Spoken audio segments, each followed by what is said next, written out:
Oke everyone, open your mind. Halo semua, kembali lagi di channel gue. Pada kesempatan kali ini, gue kedatangan lagi seorang tamu yang sangat spesial, yakni Hesti Ferdalina. Yeay. Apa kabar? Alhamdulillah sehat. Jadi guys, Hesti Ferdalina, jangan panggil Hesti, gue biasa manggil beliau ini Uni, Uni. ya Uni. Jadi kenapa Uni? Karena beliau orang Minang, tapi asli Minang. Asli Minang. Tinggalnya lahir gede di Pekanbaru. Oh Pekanbaru, tapi Cuman darah Minang. darah Minang. Tapi masih ada keluarga di Minang. Banyak masih. Banyak ada sama kakek nenek di sana. Atau? Kakek nenek sih udah nggak ada ya, cuman keluarga dari papa, mama, saudara-saudara sepupu masih ada sih. Tapi dari lahir kecil di Lahir kecil di Pekanbaru. Pekanbaru. Cuman darahnya darah Minang kental. Tapi banyak orang Minang di Pekanbaru ya. Wah, itu kayaknya Pekanbaru tuh udah tergeser ya, masyarakat Melayu aslinya tuh kayaknya lebih banyak di daerah kabupaten. Tapi kalau Pekanbarunya sendiri itu kebanyakan Minang, Batak gitu. Berarti emang kalau orang Pekanbaru aslinya, orang Riau aslinya tuh Melayu. Melayu. Oke, jadi siapa sih Uni ini gitu ya? Kalian mau bertanya-tanya. Jadi Uni ini kita kenal tahun berapa sih? 2016 2016 kah? 2016 akhir ya? 2016 akhir. Oh iya, 2016. Kan lu baru balik dari UK kan? Oh iya, betul. Jadi kita kenal dari tahun 2016. Lo masuk November deh. Kita teman satu kerjaan. Satu kerjaan, satu profesi di satu sekolah. Satu sekolah yang internasional kah? Well, kind of. Kind of international. Tapi kita sekarang udah nggak biasa nyebut internasional ya, Pak? Iya. SPK. Jadi salah satu sekolah internasional di Jakarta Timur. Terus kemudian gue kerja di sana. Gue masuk kerja di sana tahun 2016 dan beliau sudah ada di sana duluan. Uni udah ada di sana duluan. Dan kebetulan kita partner dalam mengajar pelajaran English Language and Literature. Jadi kita berdua itu partner untuk mengajar di level Year 8 and Year 9. Year 8 and Year 9, middle school. Jadi ya Uni teman partner gue ketika gue kerja waktu gue masih menjadi guru di sekolah tersebut. Terus kita berapa lama? 1 tahun kayaknya ya? 1 tahun ya? Dari 2016, 2017? Enggak ding. Ya almost 2 years Uni ya. berangkat tahun berapa? 2018 September. September 2018. Jadi kita 2 tahun ajaran lah. ya 2 tahun ajaran lah bareng gitu. Jadi pada saat itu gue baru balik dari nyelesain S2 gue di Bristol.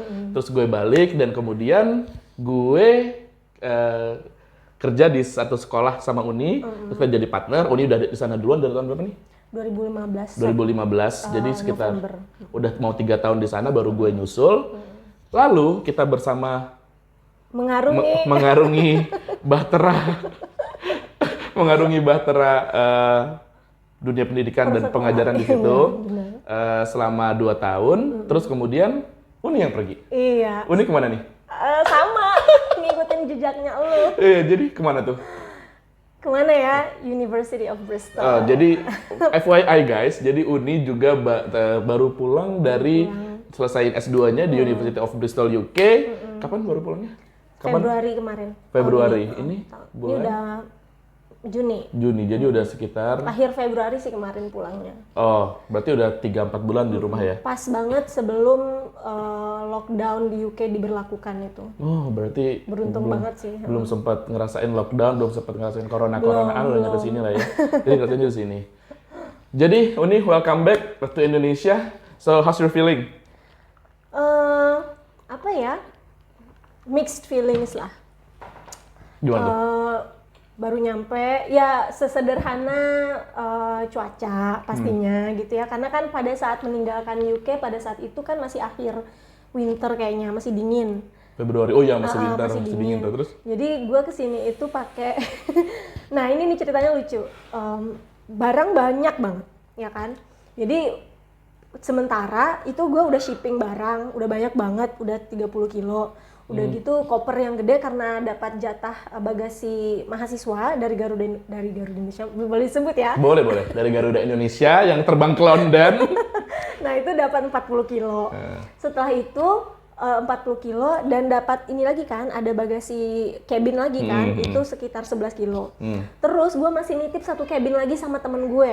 Nah, dan masih juga banyak pakaian di luar gitu. Jadi gini, bentar, shipping udah duluan. Shipping udah duluan. Terus dapat bagasi ekstra bagasi 40 kilo, dapat dari cabin juga. 11, terus nah 11 tuh nggak 11, gue isi sampai 13 itu. Baik. Terus nitip juga. Nitip juga sama temen satu cabin baggage lagi. Oke. Terus sama satu box lagi sama temen gue yang di Jambi. Nah, pokoknya udah banyak. Itu masih pakaian masih banyak, gimana ya caranya? Ya udah deh, sayang banget nih mau ninggalin jaket ini gitu. Ini kan udah menemani hari-hari gue gitu. Asik. Terus Jadi pakai sweater yang tebel ya. Terus di dalamnya masih pakai jumper lagi. Nah, terus double jumper, terus jaket jeans sama ya udah gitu. Nyampe di sini tuh ya Allah, itu berebus ya. Ketek udah semua udah kayak udah berkuah-kuah kayaknya tuh guys. udah panas banget. Terus lucunya gini, kenapa gue bilang tadi mixed feelings gitu. Ada strange feeling juga. Di sana itu masalah berpakaian sesederhana masalah berpakaian gitu. Kan orang tuh bebas ya mau berpakaian seperti apa gitu. Nah, termasuk gue juga awalnya itu kan ya mungkin lo tau lah ya, gimana ya, maksudnya itu pasti ada bukan pergeseran negatif ya maksudnya, tapi gini, begitu di sana gue kayaknya pakai boots gitu ya, kayaknya pede-pede aja gitu. Gue termasuk orang yang ini guys, maksudnya yang agak kurang pede dalam berpakaian sebenarnya gitu. Nah, tapi semenjak di sana bisa mengekspresikan diri dan bisa, tanpa takut orang lain nyinyir, bener gak sih? Bener gitu, terus bisa lebih mengekspresikan diri dan mungkin justru karena ini, mungkin karena teman-teman satu angkatannya itu jauh lebih muda, itu kayak 10 tahun, 8 tahun dari gue gitu ya. Jadi nggak tahu ya, berasa muda kali ya gitu.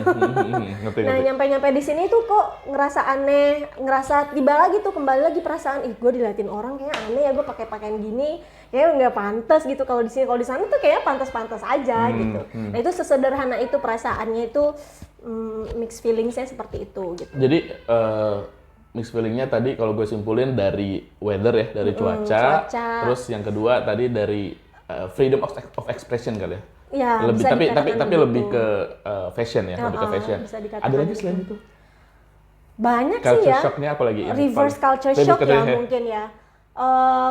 Seperti gini. Jadi gini, begitu gue pulang gitu, satu hal yang gue sebenarnya wanti-wanti nih gini. Aduh, jangan sampai deh, karena gini, gue kan juga punya nih beberapa temen yang udah balik dari luar negeri, terus kayaknya ngedumel gitu kan, ngedumel di sosial media, kenapa sih Indonesia gini-gini. Nah, gue tuh mau wanti-wanti, aduh jangan sampai dia ke gue kayak gitu maksudnya. Ya kalau bisa sih sisi baiknya aja, kalau memang ada sesuatu yang kayaknya kenapa ya, ya udah apa yang bisa kita lakuin instead of kita umpamanya ngedumel. Nah, nggak tahu itu kan dari perspektif gue gitu ya. Tapi begitu gue pulang, reverse culture shock is real. it's real gitu. Sesederhana di sana tuh kayaknya orang murah senyum gitu ya, welcome gitu. Bahkan nenek-nenek yang ketemu di jalan gitu, yang nggak kenal sama sekali bisa kayak, I like your shoes gitu, I like your scarf gitu. Banyak bunga-bunganya segala macam gitu. Di sini tuh kita pulang-pulang kita harus bawa yang baik. Itu yang gue berusaha tanamkan gitu. Terus begitu nyampe airport gitu ya, kan bawa troli. Diseruduk gitu sama salah satu mbak-mbak gitu. Kayaknya kita nggak tahu deh, satu pesawat dari Belanda kan, dari Amsterdam, kita kayaknya karena kita kayaknya turun dari pesawat yang sama. Negaranya dari Amsterdam? Dari London ke Amsterdam dulu, baru terus gitu. ke gitu. Nggak direct langsung pada saat itu. Tiba-tiba diseruduk gitu kan. Wah, terus gue bilang, itu orang Indonesia? Orang Indonesia gitu. Wah, maaf mbak gitu. Sorry kan, lain kali hati-hati dong. Padahal dia yang seruduk gitu, kenapa gue yang minta maaf, terus gue yang dimarahin gitu. Sederhana itu sih. Maksudnya ya kalau diingat-ingat lagi banyak gitu. Cuman itu yang pada saat, ya itu sih yang salah satu yang keingetan gitu. Ya sama, jadi kalau gue reflect, mungkin yang Uni kan rasakan masih barusan ya, maksudnya baru-baru ini ngerasain gitu kan. Ya gue dulu juga sama sih, kayak gue baru balik itu, jadi kan gue balik, gue bawa satu coat kesayangan gue. Terus gue punya sepatu boot kesayangan gue, ya gue bawa pulang dong, gak gue tinggal ya kan. Terus pada suatu saat, ada acara di sekolah. Ada acara di sekolah. hujan posisinya. Oke. Aneh belum beli jas hujan. Oke. Saya pakailah coat itu. Dan karena cuma punya sepatu boot itu sama satu lagi kan sepatu kain, kan basah. Saya pakai sepatu boot itu. Oke. Saya bawa ke sekolah. Apa yang terjadi? Jadi gue ke sekolah pakai coat itu dan juga pakai si boot itu. Karena satu, itu yang gue punya, gue nggak punya jas hujan. Yang pertama. Yang kedua, gue nggak punya, gue males sepatu gue basah. Kalau gue pakai sepatu yang kain, sneakers gitu. Makanya pakai si boot itu. Apa yang terjadi? Dicengin. Kayaknya kalau nggak dinyinyirin itu kayak gimana gitu. Padahal nggak gitu maksudnya gitu kan, kayak I think kayak people out there kayak mostly kayak di Eropa gitu ya, terutama kayak kita pernah di Inggris gitu kayak they don't give a shit with that. Kayak ya udah itu kan urusan lo, that's your fashion, your style. Ya you live with it gitu, you go with it, kayak nggak peduli gitu kan orang mau pakai baju apa, mau pakai ini apa gitu. Tapi ya itu tidak bisa berlaku di sini sih. Jadi ya gue juga ngerasain hal yang sama gitu. Jadi by the way, jadi kan tadi Uni bilang tiba-tiba ngerasain shock di mana tadi yang ketemu si perempuan di bandara itu. Emang did you like never experience the same thing when you were in the UK?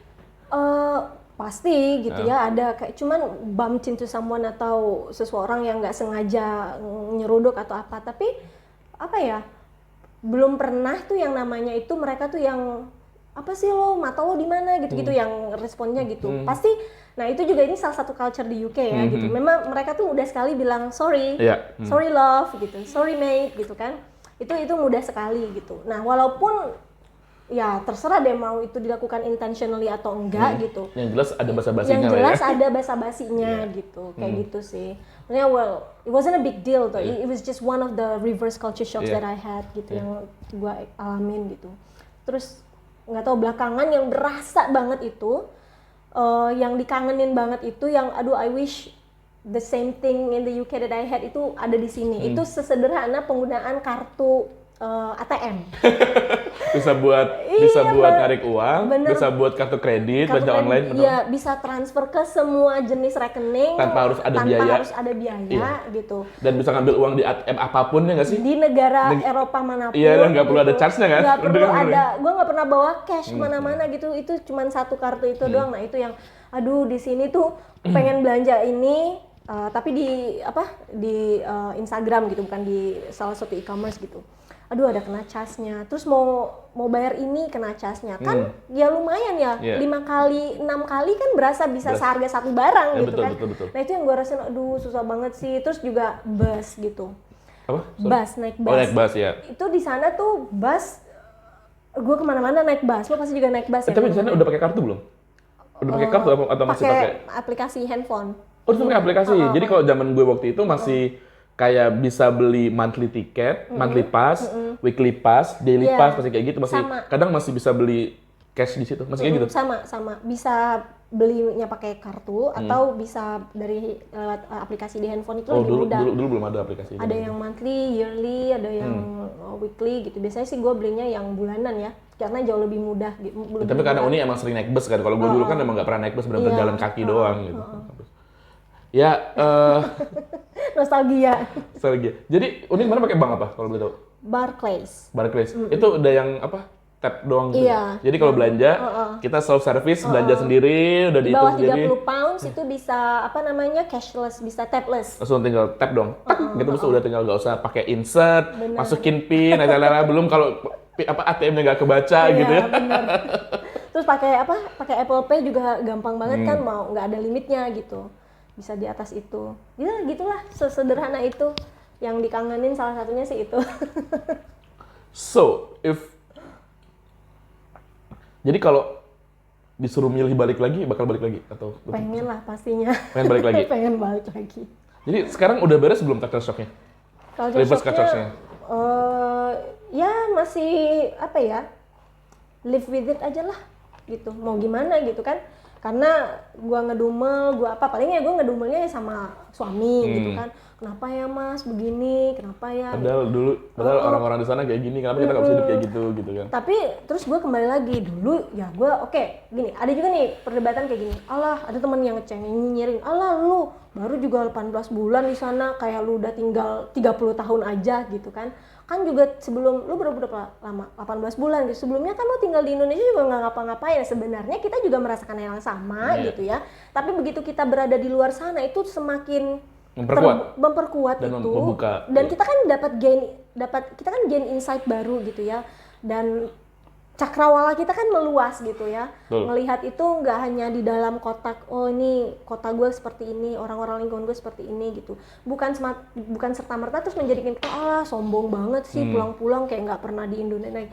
Itu ada juga yang nyinyirin seperti itu, tapi intinya ya nggak apa-apa, orang juga bebas kan berpendapat seperti apa, itu kan perspektifnya mereka. Mungkin kalau mereka pernah merasakan tinggal di sana mungkin akan berubah juga gitu. Ya mungkin kayak gue juga dulu pernah juga sih merasa nyinyir gitu sama temen gue, kenapa ya dia pulang kok jadi ini banget di sosial media, kok ngehujat-hujat pemerintah, ya udah dia ngelakuin sesuatu kayak gini. Tapi ya itu tadi, kita nggak akan pernah tahu rasanya bagaimana sampai kita benar-benar berada di posisi itu gitu. Betul, exactly.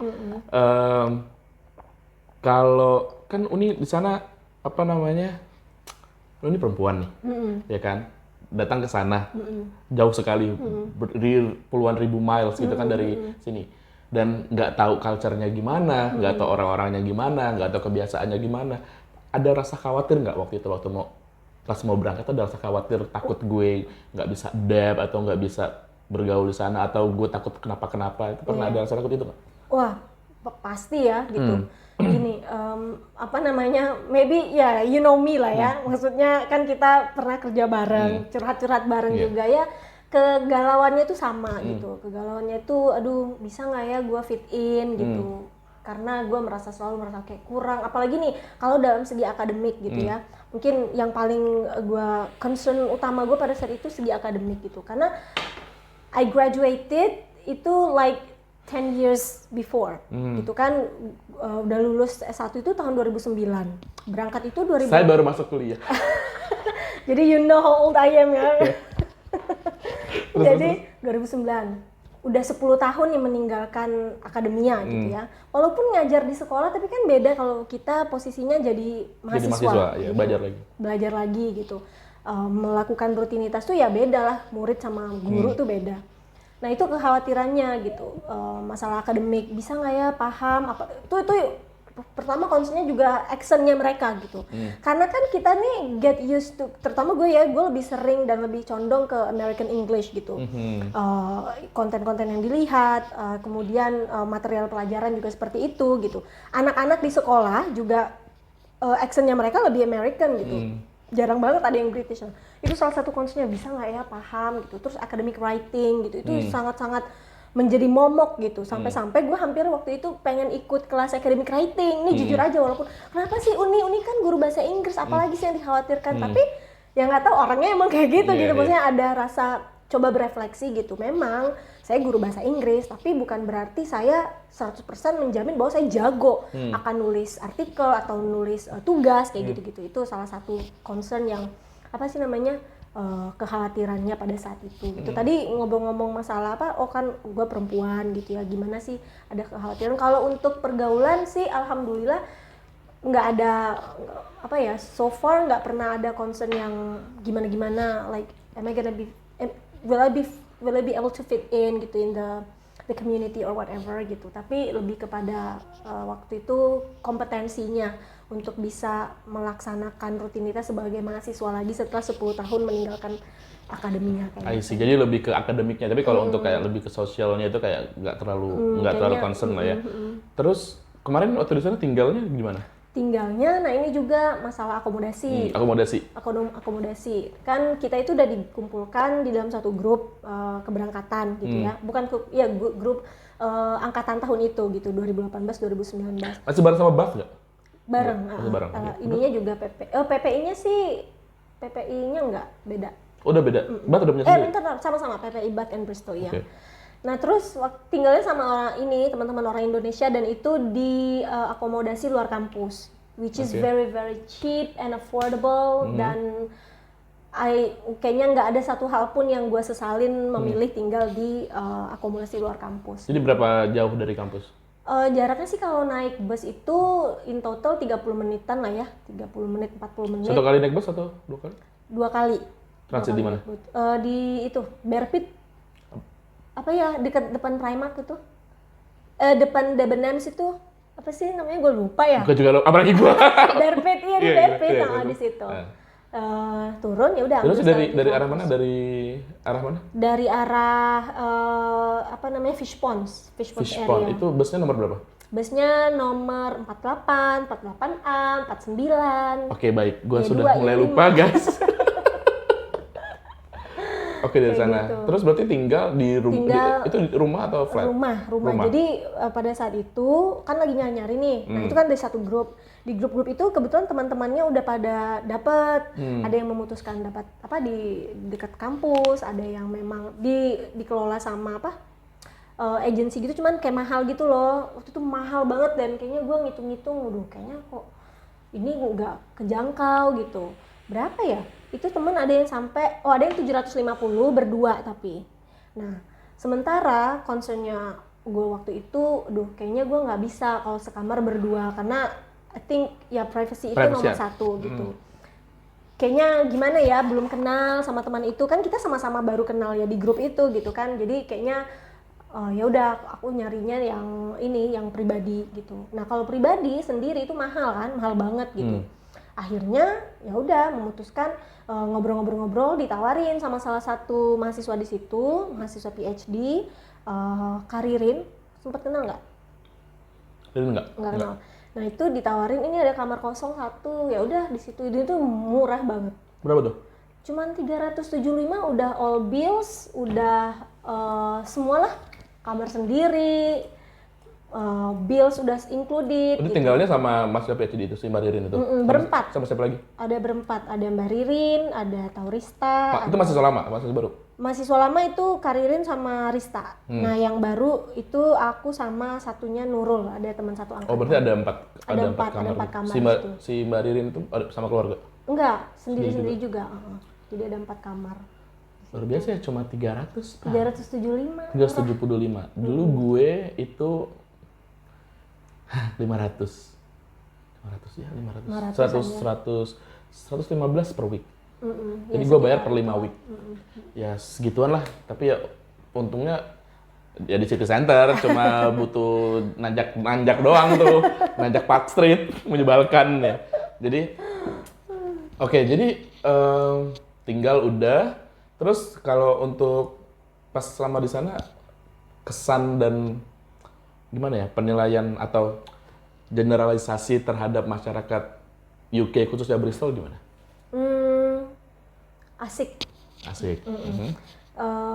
Mereka nggak judgmental, itu aja, nggak judgmental. Itu kenapa ya? Lagi-lagi merasa lebih diterima gitu. Bukan berarti nih gue nggak diterima nih di masyarakat di sini, enggak. Maksudnya gini, itu sesederhana kita berpendapat seperti apa, mereka menghargai sekali gitu. Terus preferences kita dalam hal berpakaian, dalam hal beribadah bahkan gitu ya, mereka tuh sama sekali nggak ngejudge gitu. Itu yang sangat-sangat gue rasakan sih di situ di UK. Terus juga ada pengalaman yang paling ini nggak? Ada pengalaman kayak yang paling banget kayak menyentuh. Oh, ternyata mereka baik banget ya. Oh, ternyata mereka ini ada nggak? Apa ya? Banyak sih. Salah satunya gini, beribadah, urusan beribadah gitu ya. Kan di situ kelas padat. Itu, nah kalau udah summer, kalau udah winter itu kan zuhur sama asar tuh bedanya cuma sejam ya. Bisa beda sejam, dan itu gue udah kalut banget, gimana nih masih kuliah, kelas masih berjalan, itu mulai jam 1. Mulai jam berapa ya? Kelas tuh ada jam 11, sampai dari jam 11 terus lanjut lagi jam 2 gitu ya. Pokoknya zuhur sama asar tuh nggak keburu gitu. Jam 2 udah asar kan? Jam 2 tuh udah asar gitu, gila. Ini kelas masih berjalan. Nah, itu terus permisi sama dosennya, terus keluar. Kan nggak ada musola ya di kampus kita, di gedung kampus kita nggak ada musola. Jauh, kalau mau ke playroom-nya jauh banget playroom-nya. Benar gitu. Nah itu, dan biasanya kan gue nyari-nyari kelas kosong Buat sholat. buat sholat gitu, kelas penuh semuanya karena itu emang hari Kayak peak day-nya gitu ya? benar. Ada satu mbak-mbak di kantor admin itu kan, terus dia nanyain kenapa kamu nyari apa gitu, oh, ada yang bisa dibantu nggak gitu, ini saya mau sholat, saya lagi ini.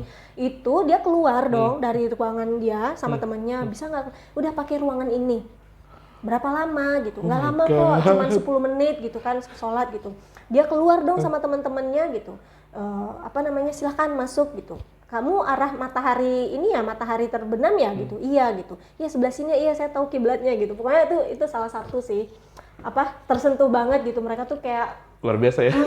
gitu. Tapi dengerin kayak I'm very touched with that gitu. Iya, apalagi tuh masalah apa, beribadah gitu, kita kan ya minoritas di situ, tapi mereka sangat-sangat mengerti gitu. Keluar dari ruangannya bersama teman-temannya dan mempersilahkan gue masuk untuk sholat gitu, kayak gitu. Tapi luar biasa ya guys, maksudnya gue aja yang dengerin merinding nih. Jadi kayak maksudnya it's apa namanya, nggak banyak loh dari mereka yang menganggap kayak apa namanya, ditambah lagi jadi mungkin kalau pengalaman gue ke situ ya, maksudnya kalau gue dulu kan pas gue di sana itu pas lagi bom Paris. Oh, oke. Ya, dan gue sama Mimi itu pas lagi nginep dulu, kita di Bristol tuh punya mabes, tahu nggak mabes ya? Pada tunjuknya, ini dulu mabes PPI gitu. Tuh?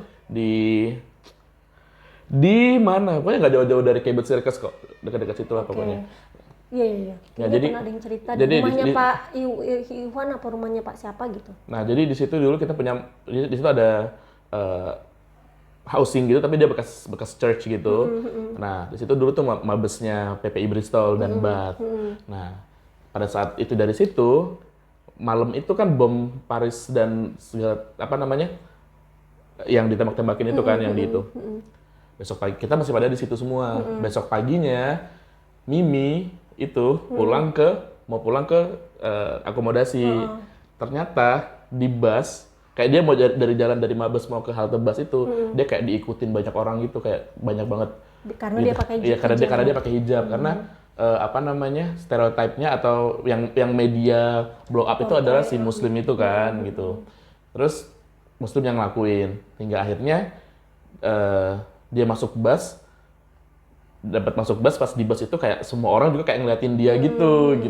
Sampai akhirnya ada bayi nangis. Ada bayi nangis nggak berhenti gitu ya, ada bayi nangis nggak berhenti.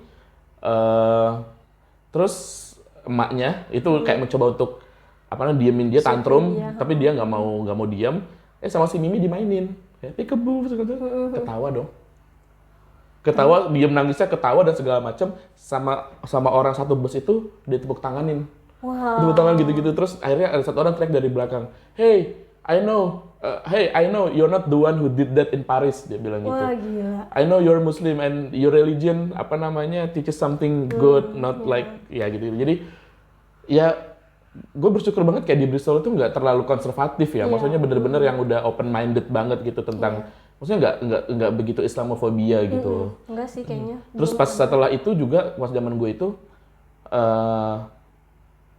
ada deklarasi gitu, kayak sekitar macam deklarasi itu di masjid, di gue lupa masjid mana, nggak jauh dari kampus, pokoknya ada masjid. Kita di dalam itu ini yang jaga orang-orang sekitar.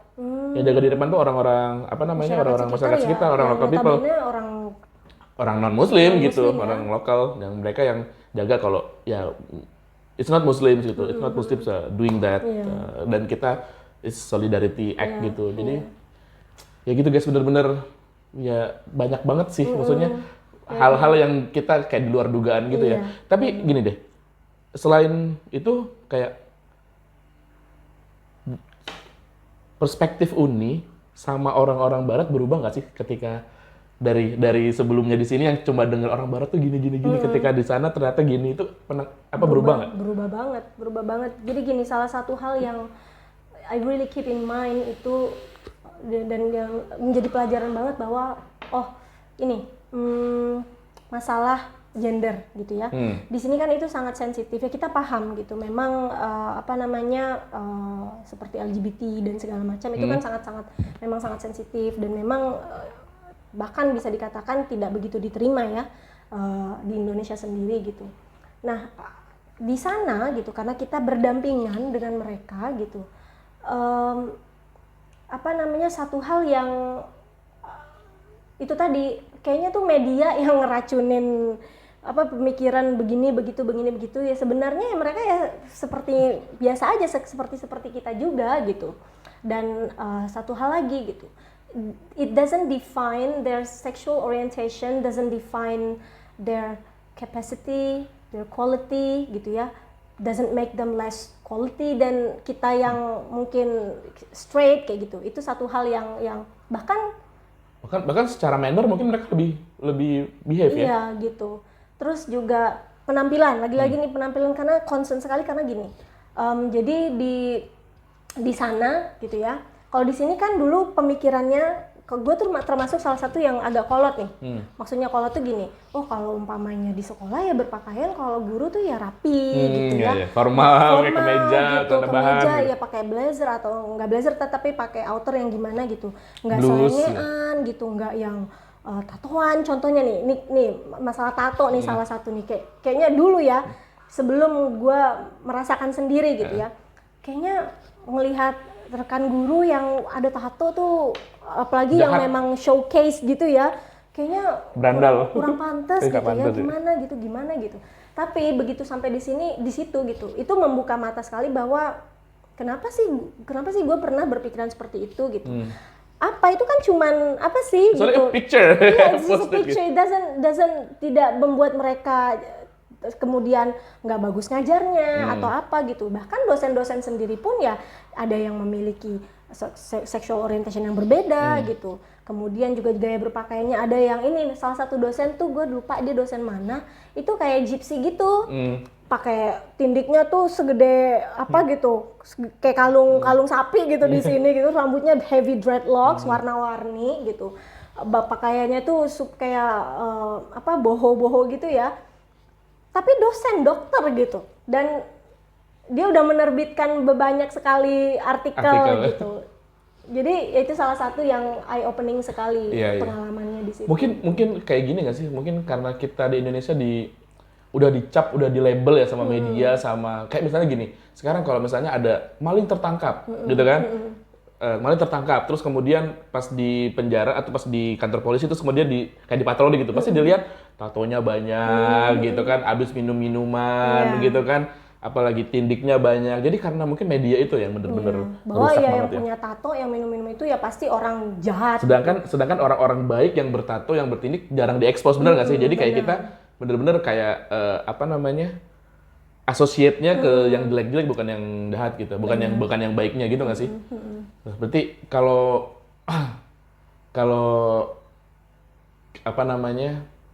bisa gue tanya nih, apakah pernah ada di UK adalah kado terindah dari Tuhan?